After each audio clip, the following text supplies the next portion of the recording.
And we are live. Welcome back to another action-packed edition of the Another 71 podcast. Welcome to podcast number 98.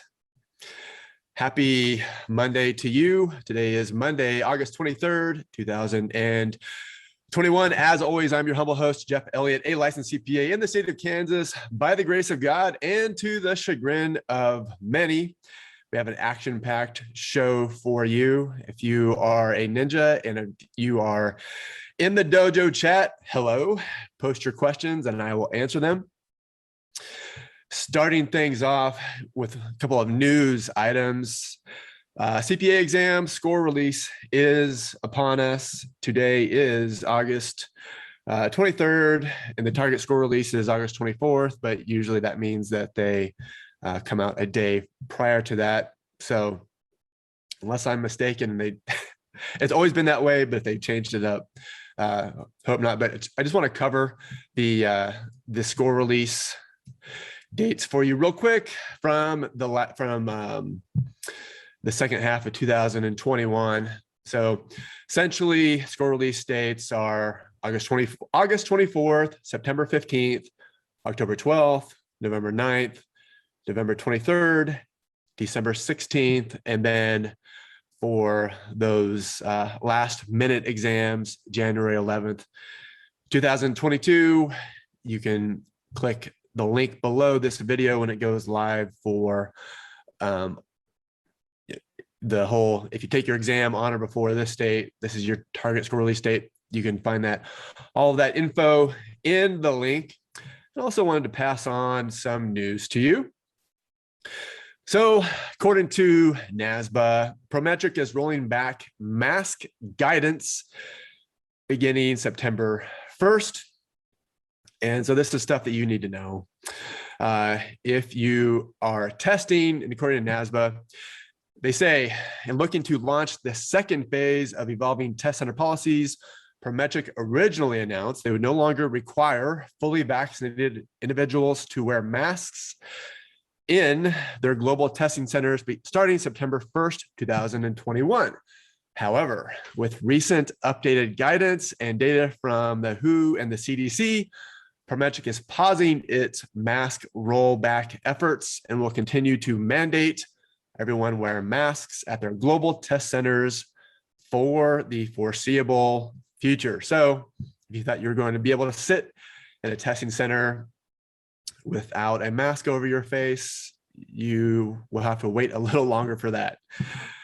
And something else that is starting September 1st, Prometric will no longer accept IDs that are more than 90 days expired. They will continue to accept IDs that have expired within 90 days of the exam date for the interim.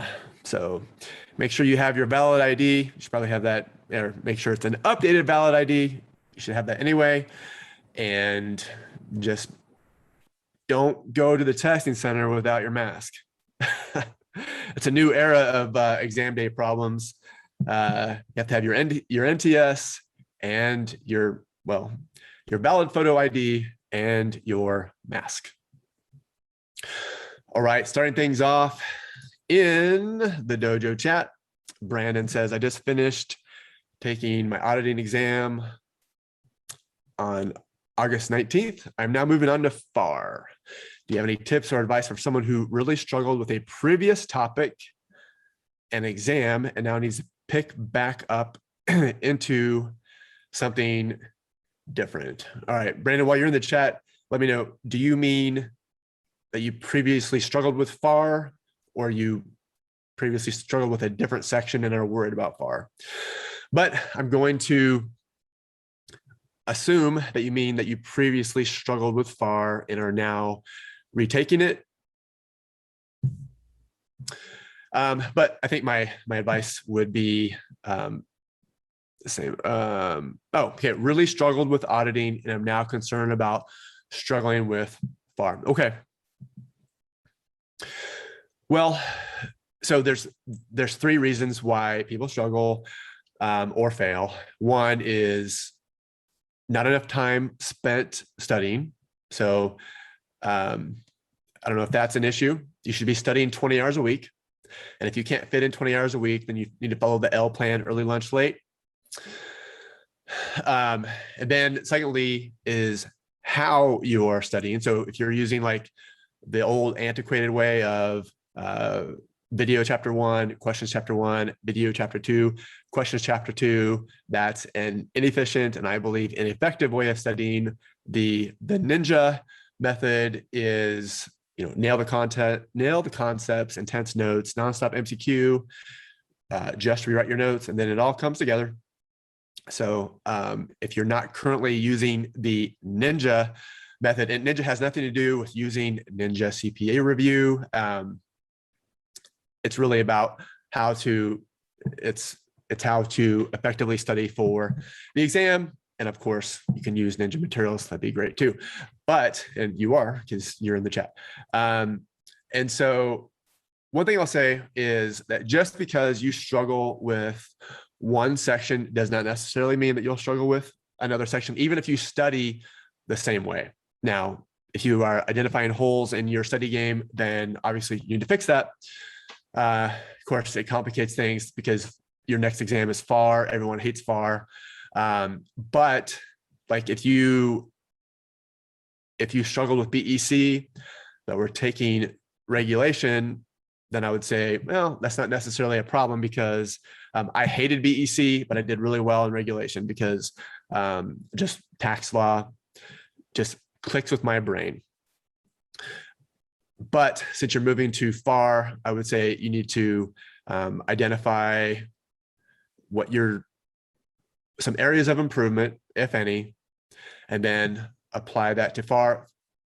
Take inventory of some of the mistakes that you made while you were studying. If you didn't get up in the morning, start doing that. If you didn't study at lunch, start doing that. If you didn't rewrite your notes for auditing, start doing that. And so those are 3 ways that you can, if nothing else, reduce your exam day or your preparation anxiety. Marcos writes in the chat, "Hi, Jeff. I was in a battle with COVID and now I feel much better. My exam is next week, early September, BEC. I'm willing to study more than 8 hours a day to make things work. I want to pass, not get a fancy score. Please help if there's any advice." And the question is about focusing on sparring from ninja. And actually, Marcos, your question was one of my questions in the queue. Actually, your question was, is it possible to get a passing score in 2 weeks study time? My exam is early September. I'm willing to study more than 8 hours a day using ninja and surgeon. So I took some time actually, and I was breaking down the math of that. And if you can study 8 hours a day over the next 14 days, that's 112 hours. Okay. And if you're studying 20 hours a week, that's the same as 5.5 weeks. Now, just so happens we have a ninja study planner for 4 weeks and 7 weeks. So it's kind of right in the middle.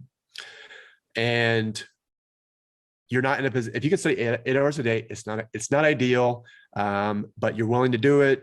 And 2 weeks isn't ideal, but it's kind of your reality right now. And so I would just follow an accelerated version of the ninja study planner. So it's kind of in between the 4 week and the 7 week. And I would do that. Just follow the ninja framework, nail the concepts, intense notes, nonstop MCQ, just rewrite your notes, and it all comes together. So a couple of weeks on nail the concepts, a couple of weeks on, instead of 2 weeks for nonstop MCQ, maybe 10 days. Instead of a week for rewriting your notes, maybe 4 days, and then your final review always about 7 days, and you'll be just fine. All right, question. And by the way, I'm glad your battle with COVID is over. I've been there myself, and it was not fun. All right. Tanisha says in the chat, what's the best way to use Surgent and Ninja the best study strategy for FAR. Okay, well, so my answer for Sergeant and Ninja is really the same as supplementing for any course plus Ninja. And so it's essentially, there's two paths. You're either, so in this case, you're using Sergeant CPA review plus Ninja, or you can go Ninja only. There's two paths. So Sergeant CPA review plus Ninja, you would, well, really two paths within the supplementing path.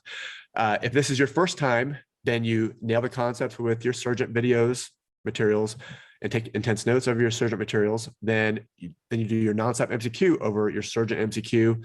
Then you rewrite your Sergeant notes of your videos plus your Sergeant MCQ notes that you took.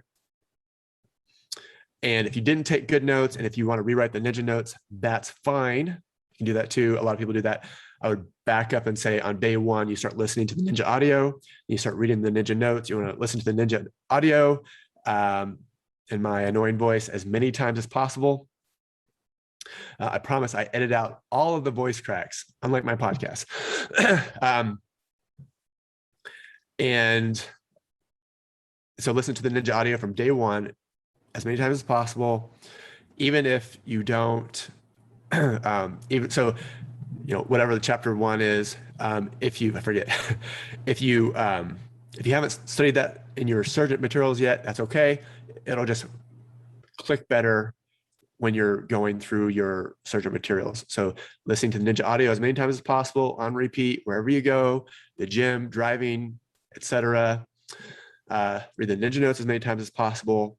So now we're back to the J phase. Just rewrite your notes, either rewrite your Sergeant notes or your Ninja notes. And then when, where it all comes together for a final review, instead of doing your Sergeant MCQs, so in the final review, you pick your weakest topics and you work backwards. So you just drill into the blueprint, your weakest topics. You work backwards from your weakest topic to your more stronger topics. In this case, you switch completely to Ninja MCQ because it's a different look at the materials, different analytics, different explanations, and it gives you a different look at the materials, and it's a good review. So that's path one. If this is your first time through, if this is a retake, where it differentiates is on, so nail the concepts is the same, intense notes is the same. Nonstop MCQ, instead of using your Sergeant MCQ, switch to Ninja MCQ, because if you're retaking an exam with one set of materials, you've likely already seen many of the questions multiple times and are starting to memorize those. So switch solely to Ninja MCQ, both for the Nonstop MCQ phase and the all comes together, the review phase. So that's the path. And as far as studying for FAR, just follow the Ninja framework, nail the concepts, intense notes, Nonstop MCQ, just rewrite your notes, all comes together. Follow the L framework, early, lunch, late, get in your 20 hours. And, you know, for FAR, you have to know a little bit about everything. And we know what those bigger topics are going to be: bonds, leases, governmental accounting, inventory, revenue recognition, etc. But just the process for studying for FAR is the same. Hope that's helpful. Draz, or is it DRAZ, says, do you recommend skipping a section and coming back to it? I failed audit twice now and having a lot of trouble with this section. Yeah. If you're struggling with auditing or any section, sometimes you just need a break. And it's really just more mental than anything. And so take a break, go jump into BEC or wherever you think you can get a quick win, and then come back to auditing. And that's what I would do. Unless it's FAR, I would keep taking FAR as many times as possible until you pass it, and then your 18-month window starts. But, you know, if you're on your third take of FAR, maybe you jump into BEC or something else.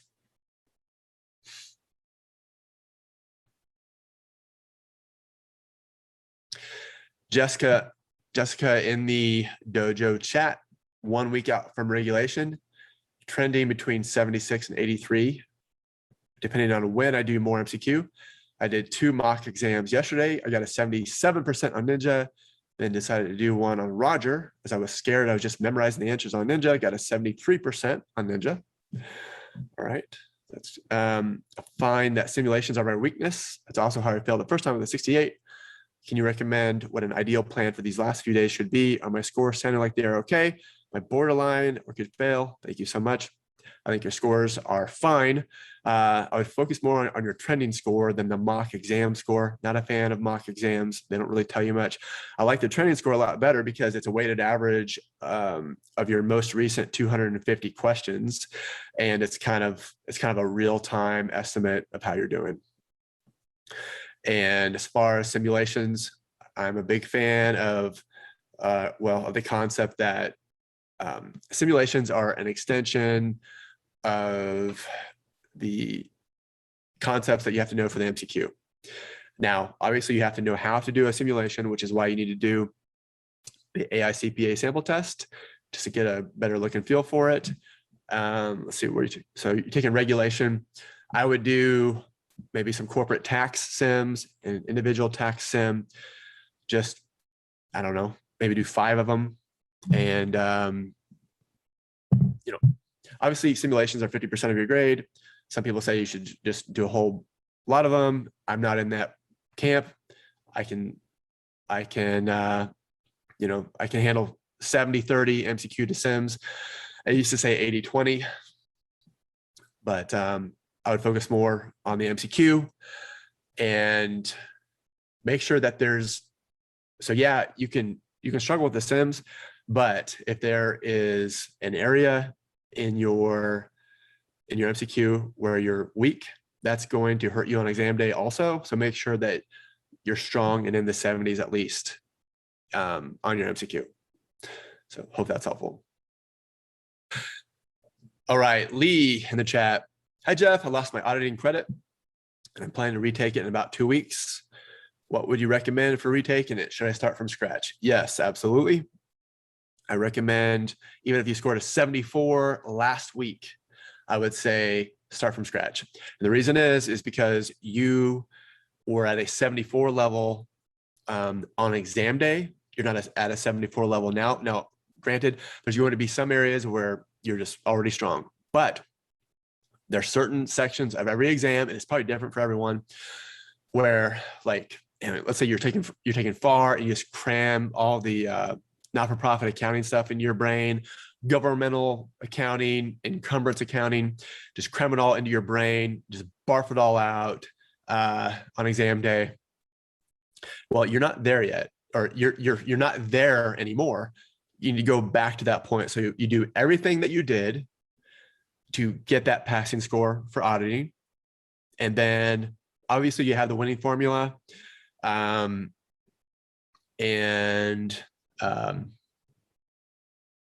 any lessons that you learned from passing the first time, like, hey, I really wish I would have rewritten my notes, or hey, I really wish I would have done more questions heading into my exam day over X, audit risk, audit sampling, etc. Then I would do that. But do everything that you did to pass, start from scratch.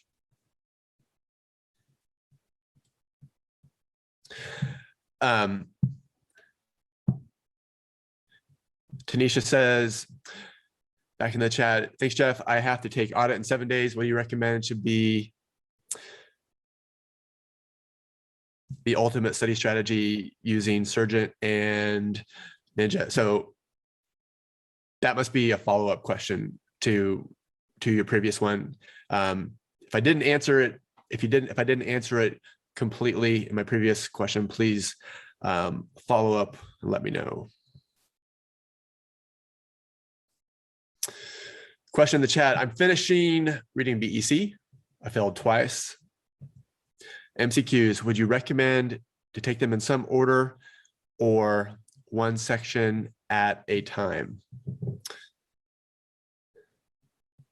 Yeah, okay, here we go.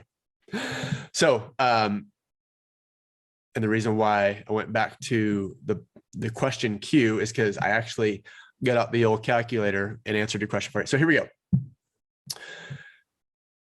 Roma writes in, I'm following your study method, retaking BEC. I failed horribly, 50 and 61. Finishing up taking notes this week. How would you recommend starting MCQs? On some days, do a certain section, for example, 3 days econ, etc. Mix them.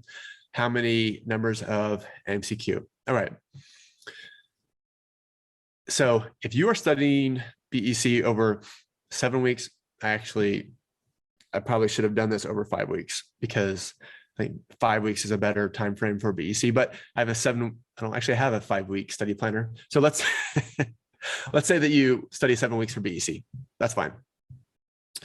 7 weeks is 49 days. And I've actually never done this exercise before, so it was helpful. What does a Ninja framework look like spelled out over 7 weeks? And so 49 days. So this is what I came up with. Spend 21 days doing N and I in Ninja. So 21 days, nailing the concepts and intense notes. Okay, so nailing the concepts, that means if you're supplementing with Ninja and you have a big video course, watch your big video course lectures and take notes. If you're going Ninja only, then either the Ninja book or Ninja sparring, 21 days over that. And so you know how many videos you need to get through, how many pages in the book to get through. You need to budget 21 days. So that's 21 calendar days. If that's actually 3 weeks, so that's actually 15 study days, then budget accordingly. So 21 days of nailing concepts, intense notes, and then 14 days, 2 weeks, the second N, Nonstop MCQ. So that's 2 weeks at 20 study hours per week. So that's 2,400 minutes. Now, I broke it down. If you take 3 minutes per question, which in study mode, I think that's reasonable. 3 minutes per question in study mode, that means that you're taking like some quick notes. So some questions will take you 1 minute, some questions will take you 4 minutes. I just use 3 minutes. That's 800 questions or 57 per day. Now, if you take 2 minutes per question, that's 1,000 questions, 71 questions per day. And that's, if you're like, Jeff, 800 questions isn't a lot for a prep. Well, in the all comes together, the final review, you'll be doing a lot more. So that's fine. So that's what I would do there. And then 7 days on J, which is just rewrite your notes. Spend a week doing that, no more than a week. And then 7 days for all comes together, final review. And question, how would you do the breakdown? I'm a big fan of breaking them down by topic. So you can break it down by blueprint section or blueprint subtopic. I'm not a fan of just doing like hitting go and let the software just punch you in the face. I don't like that, even though you can with Ninja. I'm a bigger fan of content specific exams or MCQ sessions. Hope that's helpful.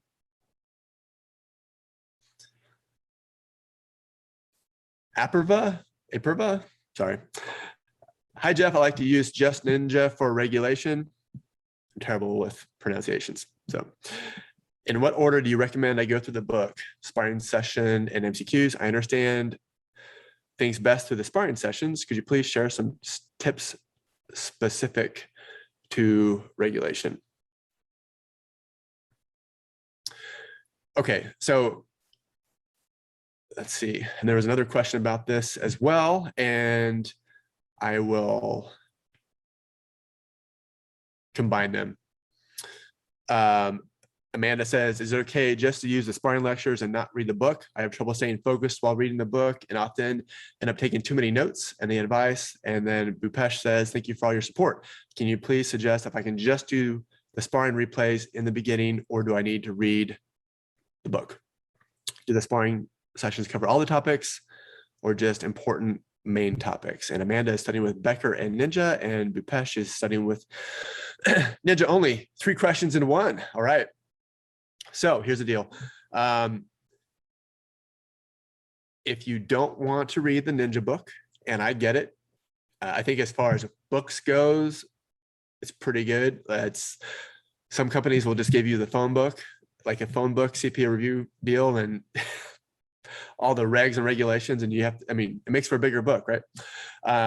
Whereas when I came up with the Ninja book and edited it, I edited it as if I were reading it and just cut out a lot of the crap, a lot of the fluff, and it just focused solely on the concepts. It's still a big book. But if you don't want to read the book, that's fine. We have the sparring lectures, and the sparring lectures, it's kind of a hybrid of a video course plus kind of like simulations, because we go through the MCQs, and actually Ninja Mike does, and then we break it down in spreadsheets. So doing journal entries and covering it conceptually. So that's a long-winded way of saying or answering, can you supplement or substitute the Ninja book for the Ninja sparring? Absolutely. And if that's what you want to do, that's fine. And we have covered all of the topics at least once since over a year ago when we started doing it. You know, 4 sessions a week. We've covered a lot of material, and we're actually going through the material again, second time through, and so all of the topics have been covered. So yeah, you can substitute the book for the sparring with nailing the concepts. I have 4 weeks to study for regulation, currently averaging 60% in the MCQs. And I'm just getting started working on the sims. Any tips to pass would be helpful.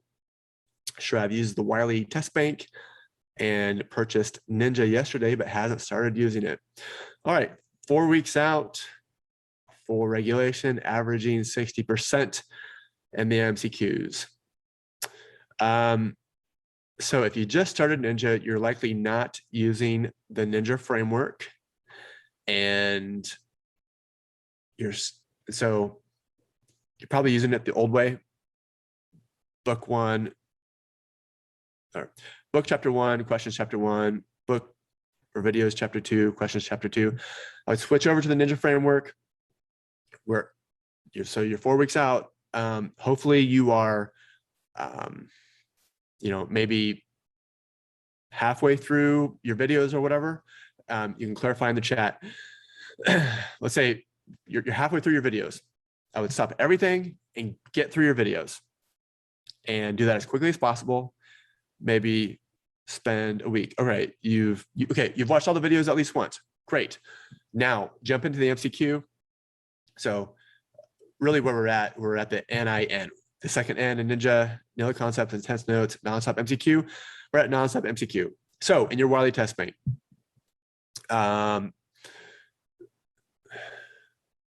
spend the next 2 weeks in your Wiley test bank, hammering questions by topic, taking notes, and spend 20 hours a week doing it. So that's 40 hours of MCQ, taking notes. That's 2 weeks. Then for a week after that, rewrite your notes that so if you didn't take any notes in your videos, that's fine. Rewrite all your notes from your Wiley test bank.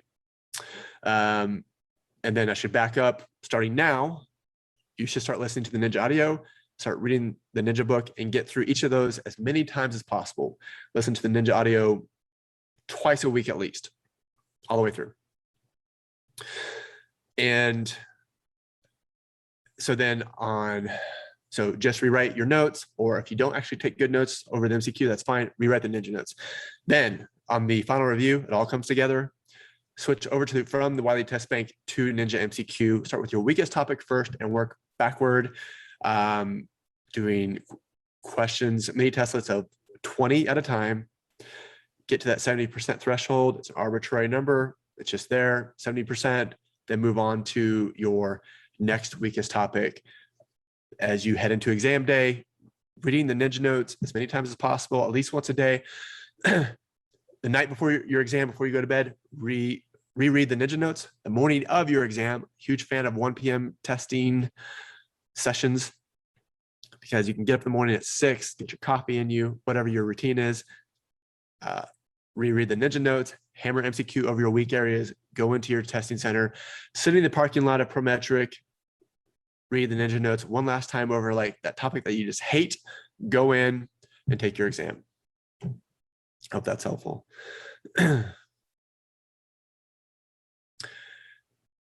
Carolyn writes in the chat and actually have your question queued up, Carolyn.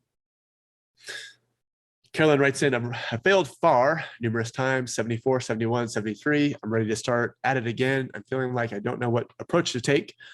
Should I start completely over? I'm a mom of two, working full-time at a Big Four, and I definitely don't have all the time in the world to dedicate to studying. In the past, I feel like I haven't studied enough, but I'm worried about dragging my study time out over too many weeks and possibly forgetting the material. I need help. Give me a study plan, please.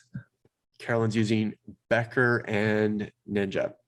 All right, so hey, your FAR scores, I mean, obviously they're not passing, but you're almost there. 74, 71, 73, like you're right there. So that's the good news. And so you just need some tweaks, I think, just to get over that 75 threshold. So you're asking for a study plan. Obviously, I'm a big proponent of the Ninja framework. If you haven't been using the Ninja framework, then it's time to switch. Okay. And so, like I said before, there's really three factors to consider when going through why you're failing. Are you studying? So I'm assuming you're obviously studying 20 hours a week or close to that because you scored 74 on FAR. How are you studying? So you're asking for a study plan. So instead of doing the traditional method, videos chapter 1, MCQ chapter 1, videos chapter 2, MCQ chapter 2, switch to the Ninja framework. You're using Becker. Once this video is posted, if you click the link below the video, I have a write-up specifically how to use Becker and Ninja and combine them. So I'm going to assume that you're going to continue using your Becker videos. So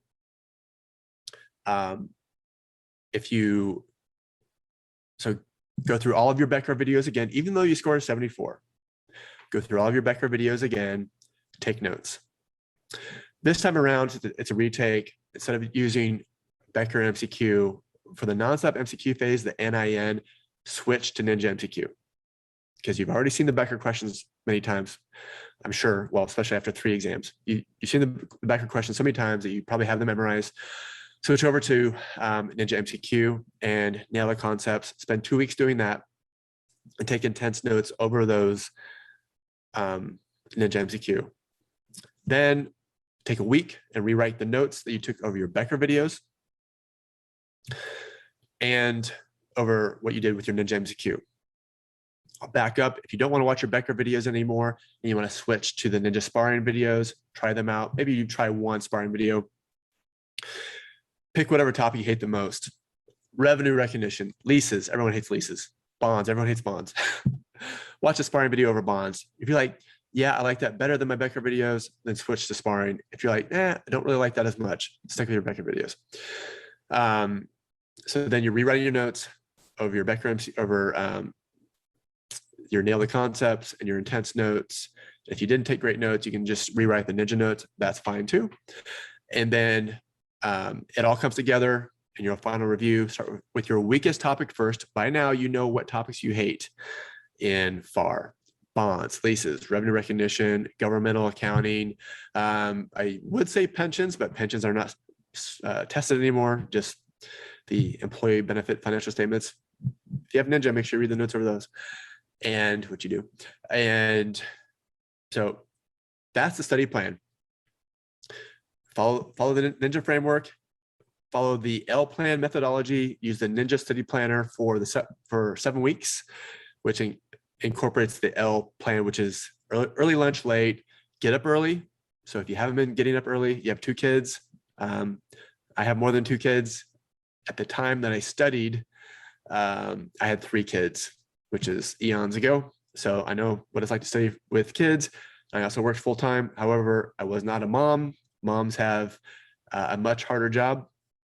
I see my wife every day. She has a much harder job than I do. I just get to go do this. We also homeschool, so that adds a wrinkle to it. So I think moms in particular, because a lot of the housework burden and just, you know, mom, I scraped my knee, need a Band-Aid burden, and mom, get me to Little League burden. Like that all falls on mom too. So you're a working mom and studying and trying to maintain a household. And so getting up early, that might be a struggle. So maybe you just punt that, and that's fine. But you especially study over lunch and at night, get the kiddos in bed. You know, from 9:30 to 10:30, you're going to just do 1 hour of studying, hour and a half of studying, whatever it is. And then I think it's some good mental health time to maybe take 30 minutes and watch an episode of The Office, or right now we're watching, what's that show? Fixer Upper, Welcome Home. We watch Fixer Upper, Welcome Home. Not my pick, but there's hammers and stuff, so I can get through it. Whatever your show is, and just have that mental break, because I think the mental break is especially important if you're studying full-time, you're a mom full-time, you're working full-time, you're a spouse or whatever full-time. That mental break is important. So hope that helps you with your study plan. Grant writes in, I'm a month out from studying. I'm averaging 67 on my 30 question multiple choice quiz exams. I'm trying to come up with a planned strategy for the next month. And Grant is studying with Ninja Only and listens to the Ninja audio twice a week and reads the notes 2 times a week. Good. And is studying for the first section on Monday. So studies the first section on Monday, second session on Tuesday, with a 30 question cumulative test once a day, and on Friday and Saturday, 4 30 question cumulative quizzes. All right, stop right there. Stop with the quizzes. I'm assuming that they're not in study mode. And well, this can mean 2 things. One, you're doing a set of 30 questions in study mode, meaning you get the immediate feedback. And instead of doing like a targeted, what are you studying for? Doesn't say. It did say in the form, I should have written that down. Okay. So whatever section you're studying for, Grant, you can do a targeted session, like a targeted blueprint session, or you can do like a global session where it just gives you the entire population of the questions. And a 30 question quiz in study mode, that's fine. I don't think that's a great use of time, but you're getting, I think there's a lot of value in doing a targeted session where you can take notes. Let's say you're taking FAR. You can take notes over bonds, and in your legal pad, you can have a section of bonds. It says bonds at the top, bonds. And then you accumulate notes over bonds versus this question is over bonds. This question is over employee benefit plan, financial statements, and pensions. This question is over not-for-profit accounting. This question is over governmental accounting. Your notes become scattered. It's harder to take notes, which is an integral part of the learning process for the Nonstop MCQ phase. Now, if that's what you mean, then I'm still not a fan of it. So I wouldn't do that. I would do targeted 20 question mini testlets.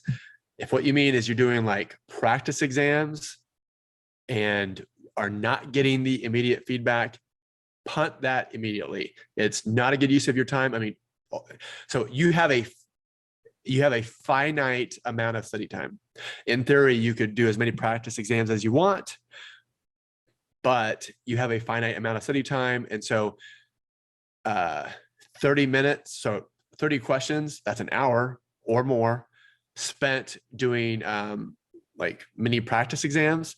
That's an hour that you could have spent doing targeted questions, which really helps you to move forward in your study progress. Whereas I don't think doing practice exams helps you at all in your plan. And so so you're averaging 67. I'm assuming that means percent, and that's not a trending score.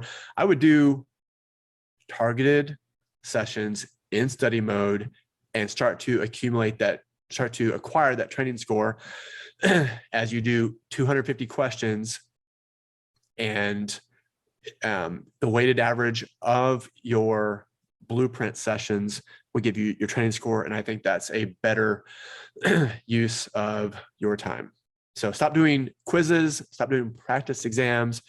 They are inefficient and I believe ineffective.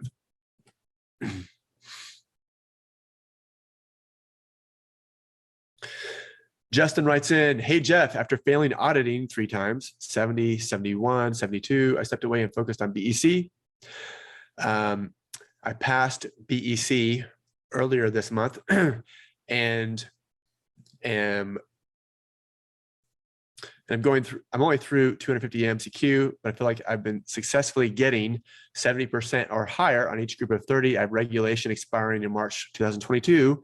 And I haven't taken FAR yet. My initial plan was to give myself 5 to 6 weeks to study and then take auditing at the end of September. However, with the immediate success I've been having with audit, I'm considering pushing it up to mid-September. Will that be smart, or should I stick with my current study plan and aim for the end of September? I'm not sure if I'm getting lucky or if I retained this much material prior to your exam. Justin is studying with Ninja only. Justin, at first when I read your question, I thought, yeah, hey, you're doing great. Push your exam up. That's fine. And then I thought about it, and you're only 250 questions in. And yes, you're doing well, but I feel like you're going to fall into the same trap that you've been falling into. 70, 71, 72. And if you take the accelerated time frame, I think you're going to find yourself a 72 or 73. I think you need to restudy everything that you did to get to that 72. And then you need to change something up. Study more, study differently, following the Ninja framework.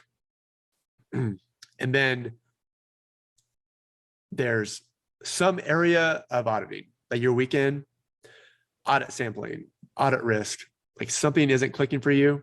And you need to, and you know what that is. It's, you're scoring stronger or comparable on everything, but this one section you're weaker, and it's like 20% of your grade. You need to hit that extra hard.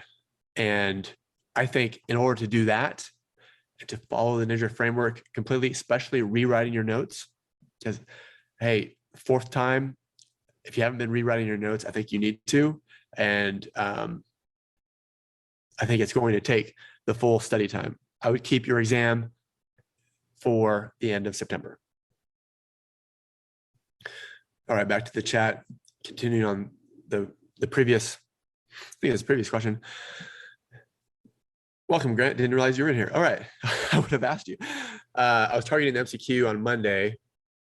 All of the first blueprint section subcategory at 10 apiece. Then on Tuesday, each blueprint section, 20 for each MCQ subcategory at 10 apiece. Then a big MCQ as a constant review for each day. That's fine as long as you're in the nonstop MCQ phase. If you're still in the nail the concepts and intense notes phase, then that's not okay. Well, you can break the rules. There is no rule. It's just whatever you want to do. I don't recommend that though. So if you're in the nonstop MCQ phase, that's a perfectly fine way of going through that. If you're not there yet, then I wouldn't do it. Then I would just knock out your nail the concepts phase first. Shrav says, hey, Jeff, just had another question. Are you doing one of these Zoom sessions anytime soon? Again, my goal is to do them every Monday at noon Eastern. So that's my goal. And I've actually done 2 or 3 in a row now. So yeah, hope they're helpful. And the more questions you guys submit, the better this is, because I can plan it ahead of time. But happy to also read them in the chat. I just have to think quicker on my feet. Brandon writes in the chat, when do you think we should schedule our exam? At what point am I studying? Do I know if I'm ready to schedule? I am a fan of scheduling your exam and then start studying. So, because what'll happen is if you don't schedule your exam until you're ready, then it's super easy just to keep procrastinating. Like, I didn't study the last 2 weeks. I'm just going to keep moving it. And then I keep moving it. I keep moving it. And it's really easy to reschedule an exam that was never scheduled. You know what I mean? And so, because let's face it, studying is not fun. It's something that you don't want to do. You would rather do anything but that. So unless you have a firm deadline, it's kind of like a work deadline. You work a lot harder if you know you have to get this done. You have to prioritize. You won't prioritize your study time unless you're just super self-disciplined, which I'm not. You're not going to do it unless you have a hard and fast deadline, a drop dead date.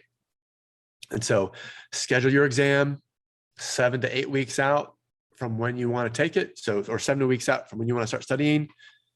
And then don't move it unless something happens, you get sick or something, but schedule your exam. Tanisha says in the chat, hey, Jeff, I'm going to send a follow-up, but what section is the best to study after audit? Well, so there's a couple of different exams that kind of go well together. FAR and auditing go well together just because you're obviously auditing financial statements that were prepared with everything that you learned in FAR. FAR and regulation have some overlap due to deferred taxes. And if I were choosing, I would say, well, FAR, auditing, regulation, BEC. That's my recommended order. Everyone's a little different, but that's what I would do. Zach says in the chat, I've been retyping the Ninja notes instead of rewriting them by hand. Do you have a strong opinion on whether or not that's a good idea? On BEC now, right? On BEC right now, by the way. So I'm not a brain expert, but I've read articles put out by smart people that say that there is a connection between writing things out by hand and your brain comprehending it. And so you're intimately involved with the material, whereas typing it out is okay, but is typing it out really that much different than just, running your finger across the page or highlighting it? I think writing it out by hand, it takes more time. If you're like me, I can type really fast, and so I can just look at the material and just type it and really not even process it. And so, but you write it out by hand, you have to process it. You're like, oh man, that's a really long paragraph. How can I take this information, cut it in half, and write it down in a way that's meaningful to me? And I think that is how you, the best way to rewrite your notes. I would say if you're going to type it out, then I would say it's almost not a good use of time. Hope that's helpful. All right. Going back to the questions, Georgia Lena writes in, I couldn't figure out if the questions in a book have been updated with the most recent CPA exam changes. Gleim updates each quarter. I wasn't sure if Ninja did too. Obviously, Georgia Lena is using Gleim plus Ninja. So the AICPA updates the content on the exam twice a year. Now, sometimes they come out with something where they say that the content is eligible to be testable on the exam as of Q4. Now they say that, and yes, it is eligible to be. So there are some updates that are eligible for Q4 of this year. Will they actually make it to the CPA exam test bank, the real test bank? If they're eligible, I don't know. I have my suspicions. No, I don't know that. But for sure, the AICPA updates their question database twice a year, because usually January 1st and July 1st, especially July 1st with tax law changes. but there's usually some sort of accounting pronouncement that comes down the pike, in June or whatever. And so it's eligible January 1st. So Ninja, we definitely update twice a year, January 1st and for July 1st. So usually a month in advance. Now, there are some things coming out in Q4 this year, even though I don't know that they're actually going to make it to the real test bank. I'm going to update it, and just better be safe than sorry. So that's a long-winded way of saying, yes, Ninja updates. We update our material at least twice a year, sometimes 3 times a year. And it's a big pain in the butt because now with continuous testing, you have to really have two versions of the material. You have to have,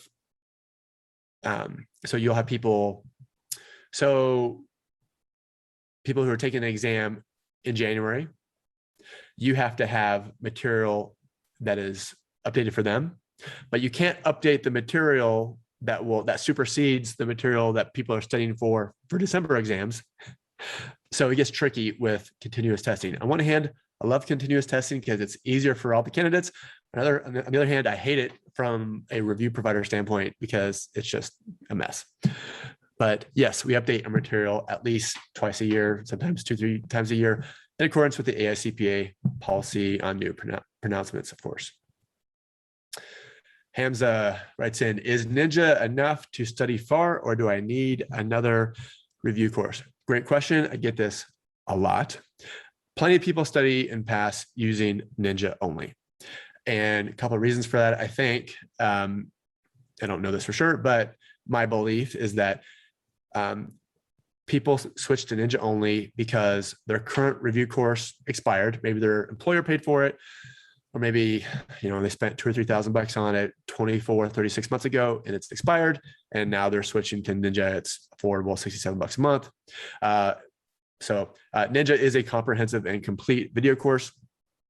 There's really no difference between it and a big expensive course other than the price tag. That said, other courses have some fancier dashboards and analytics and bells and whistles. And I think some of their sims are probably a little bit better than Ninja. Like Ninjas are just fine.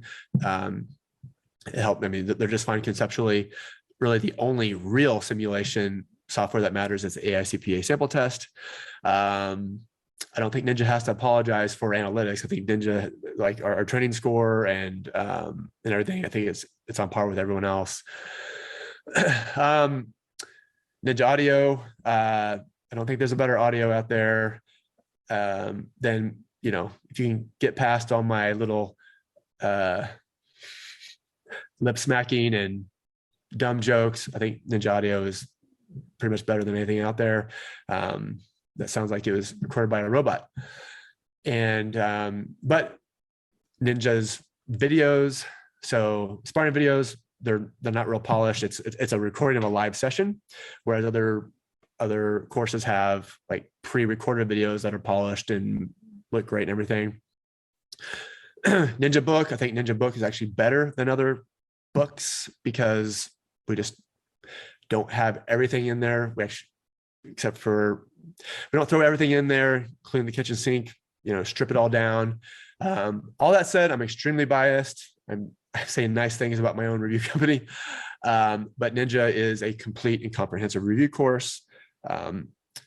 Most people pick different aspects from Ninja that they like. They don't like the book, but they like the notes and the audio and the MCQ, most people.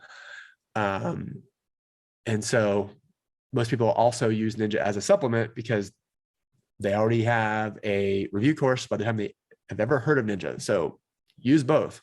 I'm a big fan. You have this company who's strong on this. You have Ninja who has some strengths in this. Combine the two. And no problem there either. But Ninja is enough to pass any exam with Ninja only, and plenty of people do it.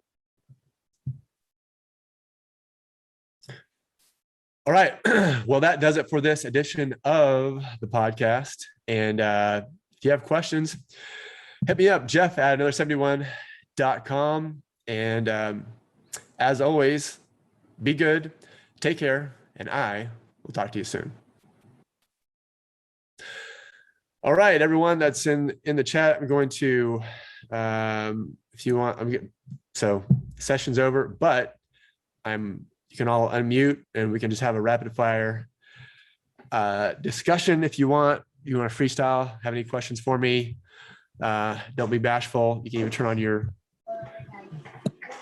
hey, Rona. Oh, sorry. You're fine. You're fine. Yeah. So you can unmute if you want to talk. I'll stay on for as long as you want. Or if no one unmutes, then we'll just go. What do you find is the best way to stay motivated throughout the process? Brandon, how are you? I'm good. And yourself? I'm good. My voice is a little strained. That's okay. So yeah, I get this question a lot, and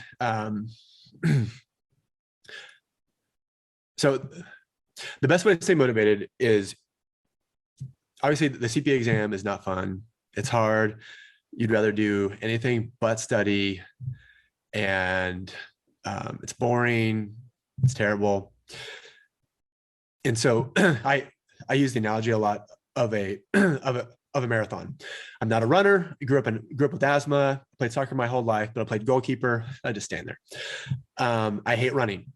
So if someone said, Jeff, I want you to run a marathon, I would not do very well, because I wouldn't want to put in the training and do all the road work, do the diet. You know, I like to eat chips and salsa at night and all the stuff you shouldn't have if you're training for a marathon. For the CPA exam, you have to figure out, and I really just come up with three things. Why do you want to be a CPA? And it can be as simple as, I want to make more money. Okay.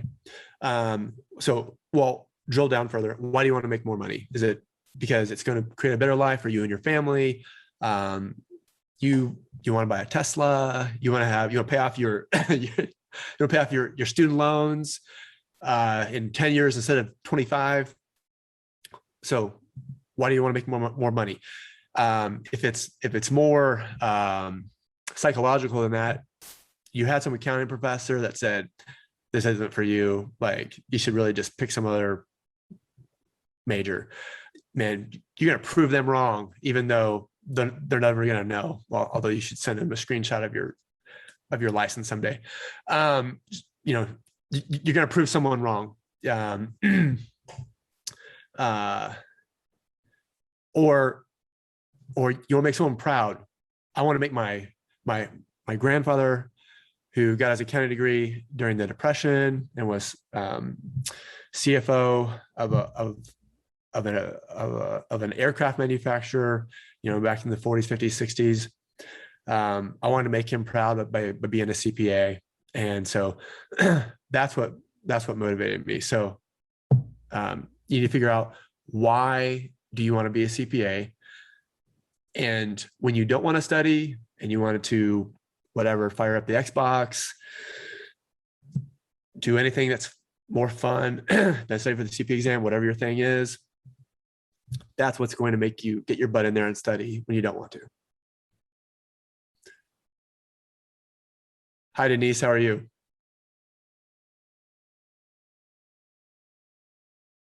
Ellen, how are you?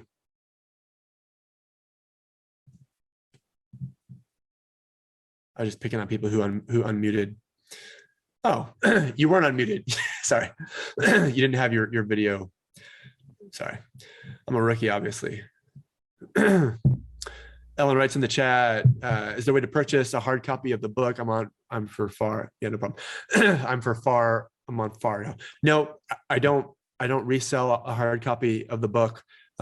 Just, it's so much easier just to ship digital files. And it actually helps me to keep the price point. But you have full printing rights. You can take it to Kinko's or whatever and print it out, no problem.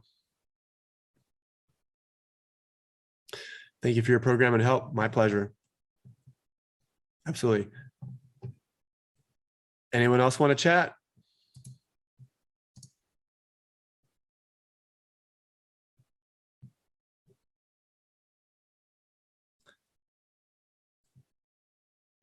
Absolutely. Happy to do it. All right. Going once. Hi, Jeff. This is Hey, Marcus. Hey, Marcus, how are you? I'm good. You might have covered in some part, but I have a follow-up question on some of the parts. I took FAR and AUD audit. On FAR, my score was about 66, and on audit about 58 or 59. And I wanna get them done before November, I think 15 or 10 or 12, if possible. And part of the reason is kind of a little bit hard for me, you know, to repeat the section the same time. I think the where I am scheduled, like in California, it's kind of a little bit hard. It's just going to charge you all the way again. It's costly. And the reason I have this deadline is I'm hoping to get my own practice to open. So if there is a way that is there something that can boost or a material that would help me really focus and pass in a short period of time, is there any program? Is there anything that would help me on these? Okay. So I have in my notes, you're studying with Ninja and Surgeon? Yes. Okay. All right. Well, you plan on studying for one section at a time, right? So you're going to take FAR first, correct?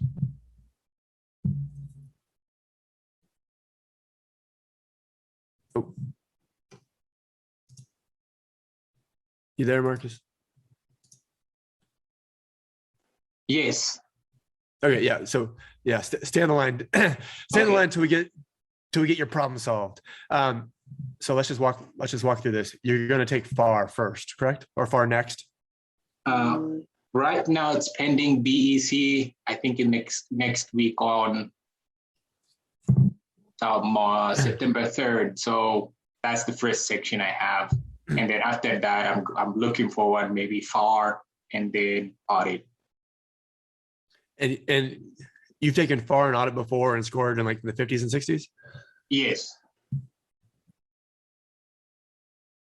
And were you just using Surgeon back then? Yes. I used heavily Ninja sparring section. I kind of loved it. Excel. It helped me to, you know, build my baseline in there and see in a different way. So you used Ninja and Surgeon for the two failed sections? Yes. Got it. Were you using the Ninja framework? Like, were you following the Ninja framework while you were studying for those? Yes. Okay. Man, you're starting to shoot down all my go-to answers. Okay. Were you studying 20 hours a week? I would say maybe 50, less than 20, but close to that. What was your training? What was your Surgeon real score or ready score, whatever, and your Ninja training score for FAR? If you can remember it, just ballpark. Okay. For FAR ready score on my Surgeon is about 76. They recommended 80, but it's just already deadline is there, and I was kind of stressed. I went for. But for Ninja, actually, I'm just only focusing on sparring section on an Excel, and from time to time I listen your audio and your question, but I didn't really track off anything on Ninja side. I just heavily used to be honest on an Excel and the sparring session. Okay. Yeah. Okay. Because I was going to ask you what your Ninja training score was, because in theory, if the training score was working properly, it should have told you that you weren't ready for your exam. And so then, you know, then you're like, oh man, I'm scoring a 65 on my training score. Like, I'm obviously weaker in these areas, and that way you know what areas to hit. This time around, what are you going to do for nailing the concepts? Are you going to watch Sergeant videos? Are you going to watch sparring videos, all of the sparring videos? What are you going to do? Read the Ninja book? What are you going to do? I think that's where I want to focus, because I don't want to like you ride the two horse and fall off in the middle. So I want to be hop on a Ninja, because it's going to help me, especially the interaction part that I see, especially where there is a live sparring sessions, and I feel comfortable on that part, grasping the concept and really seeing how it works, and having someone really there if there is a question to answer. That part helped me. So I just want to focus on this side instead of surgeon. Okay, so that's great, but don't let the sparring lectures take the place of where I feel the real learning happens, and that's in the MCQ. Because I mean, obviously in sparring we actually learn the concepts out of the MCQ, but I think there's a real value in you just really going through the grind of working through the MCQ, getting things wrong, learning from it, and taking notes. And so in your case, I would watch all of the sparring videos for FAR. It's been about 2 weeks doing it. Mm-hmm. And okay, for this time around, do you want to use your Surgeon MCQ or switch to Ninja MCQ for kind of the heavy lifting on the MCQ? I think I will use Ninja, because I have exhausted the other part already now, so most of them. Okay, because if you're going to stay with Surgeon, what I was going to say was make sure that you reset your progress. So for Ninja, if you haven't already, reset your progress in Ninja, and for 2 weeks, hit the Ninja MCQ, taking notes, and then it's really important to rewrite those Ninja notes. For the simulation part, I would go back to Surgeon. I haven't seen their simulation stuff, but they're known for their technology, and so I'm sure they have good sims. I would use the Surgeon sims, and then the Ninja MCQ. And so I would follow that framework for both FAR and auditing. I don't know if you passed regulation or not, but and Yeah, then I passed regulation. You did. Okay. It seems like you're feeling some pressure to pass before tax season starts. Yes. Now, you obviously don't have to be a CPA to do taxes, and you don't have to be a CPA to open up your own business. I'm afraid, because I see most of them in the state where I am, it says if you use the word CPA without you being CPA. Oh, well, yeah. Something. Oh, yeah. Well, yeah. I mean, if you, yeah.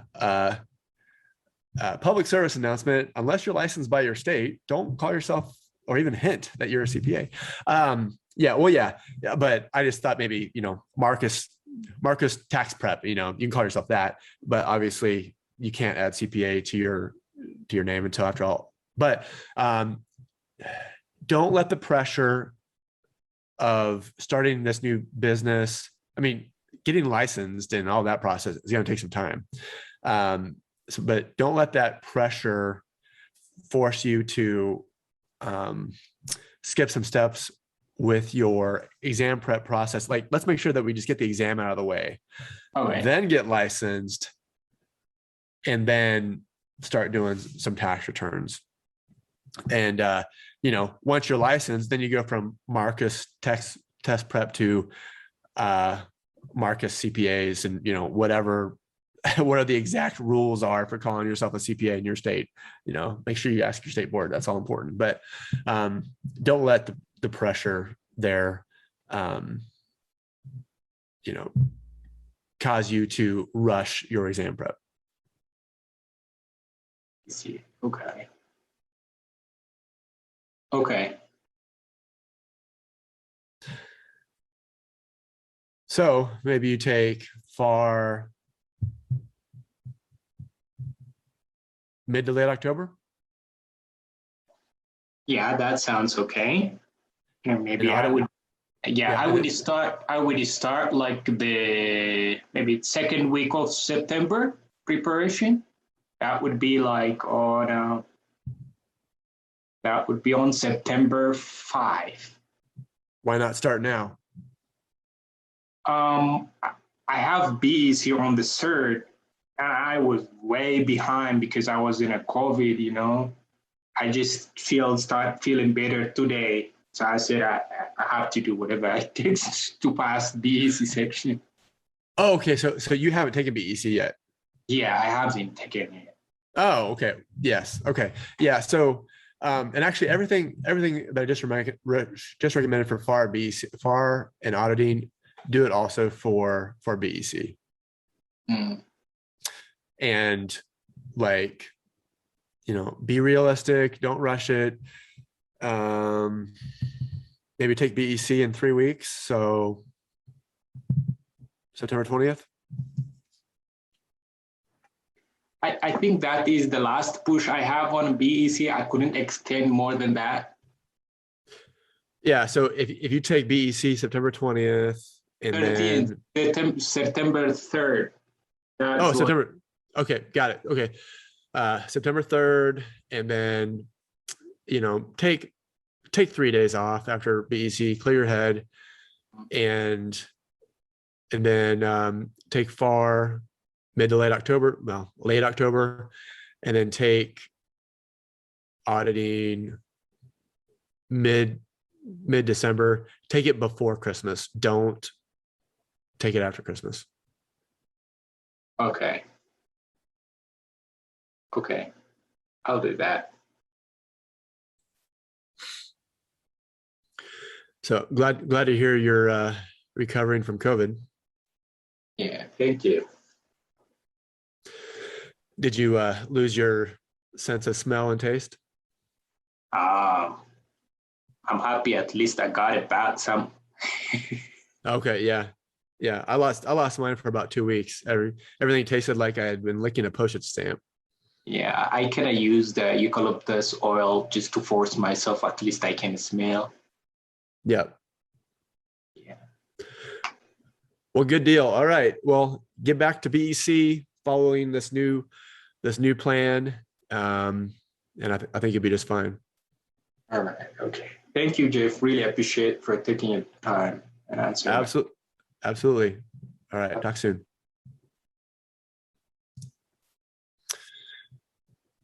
Zach says, if I fail a section, should I go right back to it after my next section and repeat it afterward? I failed audit and I'm on BEC now. Should I go back to audit after I take my BEC, or should I move on to another section? Completely up to you. If you feel like you need a mental health break from audit, then move on to your next section. If you're not, some exams you just get sick of it and you just hate it, and you really just need a mental health break from it, and just move on and then come back to it. It's like, I didn't pass, but it's not horrible, then I would I'd jump back for audit.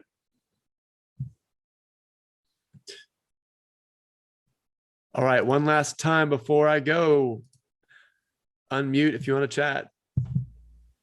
Hey, Jeff, I actually have one more question. Sure. So do you think it's possible to pass FAR, BEC, and REG before November 5th? Barring that I passed audit. I got a really brutal exam the sims were very, very difficult with some of the questions. So do you think that that's possible? I get a pretty big bonus if I can do that. So that's one of my motivators.